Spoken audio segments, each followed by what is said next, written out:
Oi, galerinha, passando aqui para fazer uma breve mesmo, revisão para a nossa prova. Nossa prova, eu já divulguei para vocês, ela vai ter 3 conteúdos. A gente vai estudar 3 conteúdos que foram os conteúdos ministrados durante esse segundo bimestre, que é Reforma Protestante e Contra-Reforma, que são o mesmo conteúdo praticamente, né? Um é continuidade do outro, um é resultado, na verdade, do outro também, né? Uma consequência. A gente vai estudar o islamismo, né? Essa religião surgida no mundo árabe, e nós estudamos também as grandes navegações. Então eu vou falar um pouquinho mesmo, sobre cada uma delas, o ponto principal de cada um desses conteúdos. Sobre a Reforma Protestante, é importante a gente pensar que ela surgiu num contexto que a Igreja Católica ela tinha muito poder de influência sobre as pessoas. Então ela fazia algumas ações que começou a deixar parte da população insatisfeita. Por exemplo, eles pegavam um crânio de uma pessoa qualquer e diziam: olhe, se você tocar nesse crânio, você vai ter o perdão dos seus pecados. É o crânio de São João Batista, é o crânio de Santana. E as pessoas, com a fé que tinham naquele contexto, com medo que tinham de ir para o inferno, elas pagavam para tocar nesse crânio e acharem que estavam salvas de um inferno que existisse, né? Na pós-vida, digamos assim. A igreja também começou a cobrar um valor para que as pessoas tivessem perdão dos seus pecados, né? A igreja dizia: olha, você pague um valor que o padre vai lá e vai perdoar todos os seus pecados em nome de Deus. E nisso, você vê cada vez mais os altos cargos da Igreja Católica, como os bispos, cardeais, o Papa, com muito luxo, a igreja dona de grandes quantidades de terra, né? Então algumas pessoas foram ficando insatisfeitas com essas ações, com esse tipo de ação da Igreja Católica. Um deles foi Lutero, que era um monge católico. Então ele vai começar a criticar, tentando modificar a sua própria religião.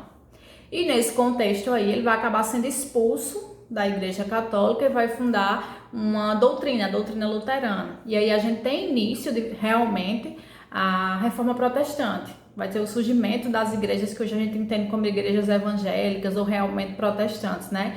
Então a gente vai ter aí, nessa Reforma Protestante, além de Lutero, a gente tem o rei Henrique VIII na Inglaterra, que também vai romper e vai criar uma nova igreja, que é a Igreja Anglicana, lá na Inglaterra. A gente vai ter a figura de Calvino, vai criar o calvinismo, e cada um vai pregar uma linha de pensamento. A igreja católica, nesse contexto aí de reformas, de novas igrejas, ela começa a perder fiéis. E aí ela vai criar um movimento que passa a ser conhecido como Contra-Reforma, que era contra a Reforma Protestante, né? Então ela vai tentar recuperar, digamos assim, o número de fiéis que ela tinha perdido, e vai fazer uma série de ações com esse propósito, né? E aí vocês vão ler no livro direitinho, vão ver quais eram esses pontos. Mas aí a gente tem a questão da Inquisição, tem a questão de buscar novos fiéis na América, ok? Então o islamismo, ele foi criado por Maomé, e Maomé é o principal até hoje, foi o principal profeta do islamismo, né?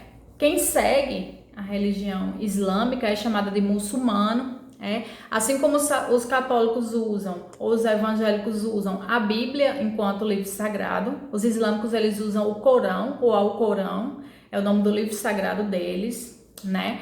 O Deus deles, no caso, Deus em árabe, né, é Allah. Então quando eles falam em Allah, eles estão falando em Deus, no Deus que eles acreditam, certo? E é bem interessante a gente conhecer um pouco mais, vocês podem até pesquisar em casa um pouco mais sobre os costumes, as regras do islamismo, né? Então, a princípio, eu quero que vocês fixem só esses pontinhos realmente, pra gente conhecer um pouco mais da história e das principais características do islamismo, né? E o terceiro conteúdo é o conteúdo das grandes navegações, né?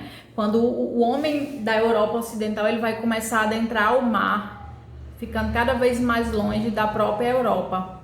Ele vai esbarrar nesse contexto na América, né, num ponto da América, depois encontram aqui na América o Brasil, e assim eles vão dominando, fazendo a dominação, né, da América. Então, nesse contexto das grandes navegações, eles não tinham o conhecimento que a gente tem hoje. Hoje a gente sabe que a Terra, ela é arredondada. A gente sabe que ela não é plana, se ela é arredondada, obviamente ela não é plana, não é mesmo, né? E naquela época eles não tinham esse conhecimento. Eles não sabiam que existia, por exemplo, a América. Não sabiam que no além-mar, digamos assim, tinha um outro continente.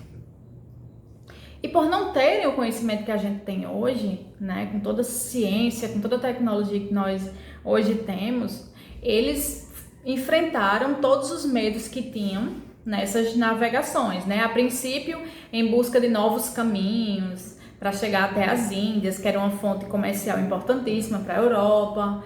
E nisso eles desbravaram nessas navegações. Então eram muitos medos reais, medos de coisas que realmente existiam. Ventos desfavoráveis, se perderem no mar e ficarem sem alimentos, sem água, doenças. Então eles tinham todos esses medos, né? Uma grande tempestade. E além desses medos reais, de coisas que realmente podiam acontecer, né? Eles tinham também outros medos. Tinham crenças na Europa, né, que existiam grandes animais, grandes monstros no mar que poderiam engolir uma embarcação inteira. Eles pensavam que a Terra era plana, então ia chegar um determinado momento que eles iam cair num grande abismo. Por quê? Porque eles não sabiam que a Terra era arredondada. Então todos esses medos foram enfrentados por esses navegadores, que acabaram por esbarrar, intencionalmente ou não, aqui na América, né? 1500 chegaram ao Brasil, 8 anos atrás, 1492, Cristóvão Colombo chegou aqui na América, né? Então esse é o conteúdo que a gente fez submestre. Então qualquer dúvida sobre esses conteúdos, sobre as páginas que vocês devem estudar, né? Vocês podem falar comigo no privado que eu vou auxiliar vocês, tá bom? Por hoje é só e um abraço. Tchau!